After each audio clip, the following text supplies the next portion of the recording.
পরে বললো একটা সমস্যা যে আমি ডাক্তার দেখাইতে গেছি এখানে, আপনি কোন হাতে ব্যথা? ব্যথা না, জিজি।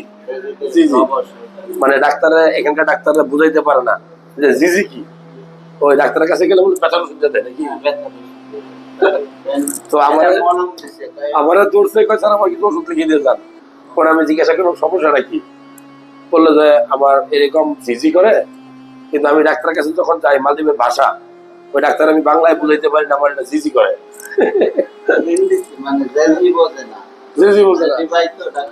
তো যারা ভিডিও দেখছেন, এটাই কিন্তু বাস্তবতা। আপনি যেই দেশেই থাকেন, আপনি সৌদিতে থাকেন, মিডল ইস্টে থাকেন, ইউরোপে থাকেন, আপনি যতই এক্সপার্ট হন ওই ভাষায়, কিন্তু আপনি মায়ের ভাষা যেটা, যেমন প্রস্রাব করি, শেষারাইয়া পরে, সিরা পরে, হ্যাঁ, অনেক সময় প্রস্রাব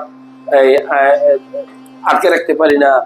আপনি যতই ইংলিশে এক্সপার্ট হন, আপনি কিন্তু বাংলা ভাষা মতো কি বুঝাই বলতে পারবেন না। তো আসলে যারা প্রবাসী ভাই আছেন, এটা খুব একটা কষ্টকর যে অন্য দেশে চিকিৎসা নিতে গেলে খুব কষ্টের, ভাষা বোঝানো যায় না, অথবা নিজে তার ভাষা বুঝি না, ঠিক কিনা। তো আমি, ভাইয়ের নাম কি? রবিন। রবিন রবিন ভাইকে একটু চিকিৎসা দেওয়ার চেষ্টা করবো, আর বাংলাদেশে আসলে আমার চেম্বারে আসবেন। আর যারা প্রবাসী ভাই আছেন, বাংলাদেশে গিয়ে অবশ্যই একটা মেডিকেল চেক আপ করা উচিত সবারই। আপনার লিভারটা ভালো আছে কিনা, কিডনিটা ভালো আছে কিনা, হ্যাঁ, তারপরে অনেক সময় রক্তে কোলেস্টেরল হয়, পেটের ভিতরে পাথর হয়, আল্ট্রাসাউন্ড করে দেখা উচিত।